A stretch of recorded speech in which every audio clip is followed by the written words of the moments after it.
ጥፋት በአገር አቀፍ ደረጃ ያለ ችግር ነው። ለሱና የቀረቡ በርካታ ወንድሞች ሴቶችን እየበደሉ የሱና ሸዓኢር የሚታይባቸው አለባበሳቸው ያማረ ጺማቸው ያደገ ነገር ግን ሴቶችን የሚይዙበት ከሌሎቹ ምንም ቅርበት ከሌላቸው የከፋ ጭካኔ የተሞላበት ይሆናል። በመጀመሪያ ሱና ማለት ሙዓመላታችንን ያካትታል። ከሰዎች ጋር ያለንን መስተጋብር ነብዩ ሰለላሁ ዐለይሂ ወሰለም ኸይሩኩም ኸይሩኩም ለአህሊሂ ከናንተ በላጭ ማለት ለቤተሰቡ በላጭ ሆነ ነው፣ ለሚስቱ በላጭ ሆነ ነው። ወአነ ኸይሩኩም ለአህሊ አሉ እኔ ለቤተሰቤ ከናንተ ምርጥ ነኝ በላጭ ነኝ አሉ። ይሄ ሱና ለምንድን ነው የሚዘነጋው? ውጫዊ ነጸብራቆች ላይ ማተኮር ዋጋ አለው አይካድም። ሰዎች ላይ በደል መፈጸም ግን ይሄንን ከመተው የከፋ ነው። ጢም ከመላጨት ልብስ ከማስረዘም የከፋ ነው የሚሆነው። ይሄ ራስ ጋር የሚቆም ነው። ተሻጋሪ በደል ግን ከባድ ነው። ይቅርታውን ካላገኘህ ማትላቀቀው ነገር ነው። ይሄን አላህ ይቅር ሊልህ ይችላል።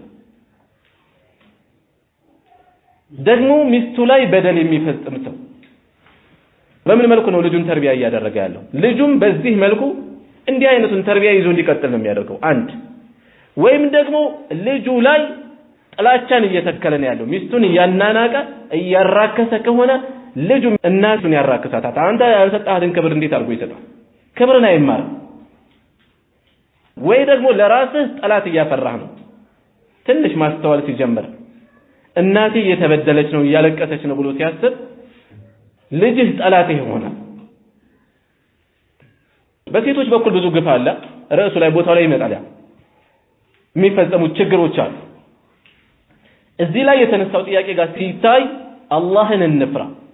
ነብዩ ሰለላሁ ዐለይሂ ወሰለም ከመቶ ሺህ በላይ ሱሐባ በተሰበሰበበት ነው የሴቶች ነገር አደራ ያሉት።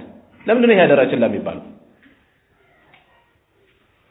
እምነታችንንም እያስተደብን ነው።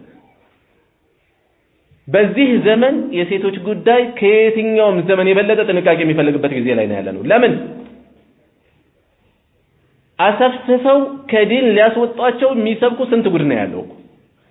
በሴቶች መብት አስታከው ሴቶችን እምነታቸው ላይ እንዲሸፍቱ የቤት እመቤትነትን እንደ ውርደት እንዲቆጥሩ ውጭ ማለትን እንደ ንቃት እንዲያስቡ እኮ እየተሰራባቸው ነው ያለው።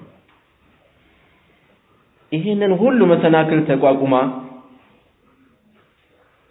ለሱና መቅረብህን ወዳ ወደ ዲን ቀርባ ሰበር ብላ ስትቀመጥ ማክበር ሲጠበቅ ማራከስ ጥፋቱ አንድና ሁለት አይደለም መልኩ። አላህን ልንፈራ ይገባል። ሌሎችንም ደግመን ደጋግመን አደራ ልንል ይገባል። ሲፈቱ ራሱ ሲለያዩ ራሱ የሚፈጽሙት ለማውራት የሚሰቀጥጥ ሆኗል። ድምጹን አጥፍቶ አረብ ሀገር ሁለት ሶስት ሴት ያገባል። ትዳሩን አይደለም የሚፈልገው። አገር ቤት ደግሞ አንዲት ወይ ሁለት ያገባል። ወይ ሚስት አርጓጊ ዛትን ወይም በወጓ ይለያየ ሆነ ብሎ ተገፍታ ፍቺ ከሷ እንዲመጣ ይጫናል። እምቢ ብሎ ይገፋታል። ከዛ በቃ እንግዲህ ካልሆነ ልቀቀኝ ስትለው 200 ሺህ ብር ከፈይና ፈታሻለሁ ይላል። 300 ሺህ ብር ስጭኝና ሰው የትና የት እንደደረሰ ተመልከቱ። ጭካኔ ልጁ ላይ ይሄ ቢደረግ ይወዳል፣ እህቱ ላይ ቢደረግ ይቀበላል። እንዲህ አይነት ርካሽ አካሄድ የሚሄድን አካል 5 ሳንቲም ስባሪ መስጠት አያስፈልግም። ከዚህም አልፎ ኒካህ በወንድ ልጅ እጅ ላይ ነው የተደረገው። በሸሪዓ የተደረገው ኃላፊነት እንዲሰማው ነበር። ሴት ልጅ ስሜቷ ሰስ ነው። ትንሽ በተበሳጨች ቁጥር ምን ልታረግ ትችላለች? ኒካህ ልታወርድ ትችላለች። በብዛት ያጋጥማል። ሼክ ሙሐመድ ባዝሙል ሙወጣ እያስተማሩ የሆነ እንትን ያነሳሉ። አንዱ ኒካሽ በእጅሽ ነው ይላታል። ኒካሽ በእጅሽ ነው ከተባለ መፍታት ትችላለች፣ ኒካህ ማውረድ ትችላለች። አንተ ጣሊቅ አለችው። አጋጣሚውን ተጠቀመችው። እጅሽ ላይ ነው ሲላት ዘወር ብሎ አይቶ ዝም አለ። አሁንም ፍችነህ አለችው። ድንጋይ ጉረሽ አላት። አሁንም ፍችነህ አለች። ሶስቱንም ኒካህ ልታወርደው ነው የፈለገችው ባንዴ። ድንጋይ ጉረሽ አለ። አሁን ድንጋይ አይጎረስም ምንም አይመጣም ነው እያለ ያለው። የመጀመሪያው ላይ ዝምታው የመጀመሪያ አንድ ኒካህ ይወርዳል እሱ ነው ማንሳት የፈለጉት ዝም ያሉት እንደዚያ ነው አሉ የፈለኩት ሙሉ ታሪኩን አይደለም አያይዘው ምን አሉ ሴቶች ነበሩ ፎቅ ላይ ሆነው የሚማሩ አንዳንዴ ትዳርን የሚያቆየው ፍቅር ብቻ አይደለም አሉ ሼክ መሐመድ ባዝሙል መግባባት መስማማት ብቻ አይደለም አንዳንዴ እሷ እየከበደች ለቤተሰቦቿ ብለ ትኖራለህ እሱ እየከበዳት ወላጆችን ማስከፋት እየጨነቃት የምትኖር ስንት ሴት አለች ትዳርን ሰዎች የሚያቆያቸው ብዙ ምክንያት አለ እያለቀሰች ልጆቼ ከሚያለቅሱ እኔ ላልቅስ የምትል እናት አለች እኮ አይደል እንዴ አለ በደንብ ተሰለዋለች አርቃ ታያዋለች እያለቀሱ ይታየዋታል ያ ከሚሆን እኔ ላልቅስ እኔ ልቻል ምትላለች ሰዎችን ትዳር ውስጥ የሚያቆያቸው ብዙ ምክንያት አለ እንጂ አንዳንዶቹ ኃላፊነት ሳይሰማቸው አጋጣሚውን ሲያገኙ አያቸው አይደለ አንድ ልጨርሰው ነበር አለ ጥቆማ እየሰጠ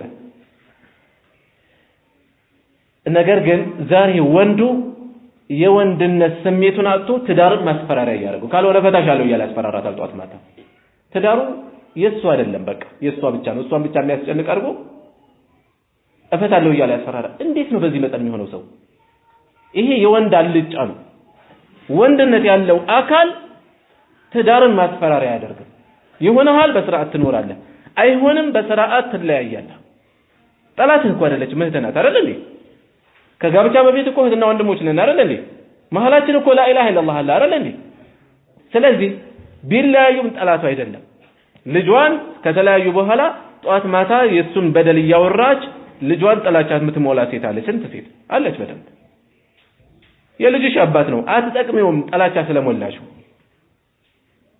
ልክ እንደዚሁ የኛውም ምንም ያደርጋል በፈታት ማግስት እርጥብ ልጅ ጨቅላ ልጅ የወራት ልጅ ከላይ ላይ ይነጥቃል አያጠበው ሊበቀላት እኮ የእናትነት ፍቅሯን እንደማያስችላት አንጀቷን ያውቃል በዚህ ለጉዳት ነው ይሄ ወንድነት አይደለም አውሬነት ነው ከላይ ላይ ይነጥቃል አልሰጣትም ልጁን ይላል መበቀሉ ነው በሱ ቤት ልጅህን መበቀያ ታደርጋለህ ሸሪዓው ማይፈቅድልህም ሲጀመር እንዴ እንድታደርግ አቅል ያለው ሰው ጤነኛ አቅልም አይሰራውም ማጭሩ ይሄ ርዕስ ቢወራ የሚያልቅ አይደለም እንዳጠቃላይ ግን የእውነት አላህን እንፍራ ተቅዋን ማውራት አይደለም እንኑረው በተለይ ወደ ዳዕዋ የቀረባቸው ክፉ ምሳሌ እንዳትሆኑ አላህን ልንፈራ ይገባል እዚህ ላይ በቃል سبحانك اللهم وبحمدك أشهد أن لا إله إلا أنت أستغفرك وأتوب إليك والسلام عليكم ورحمة الله وبركاته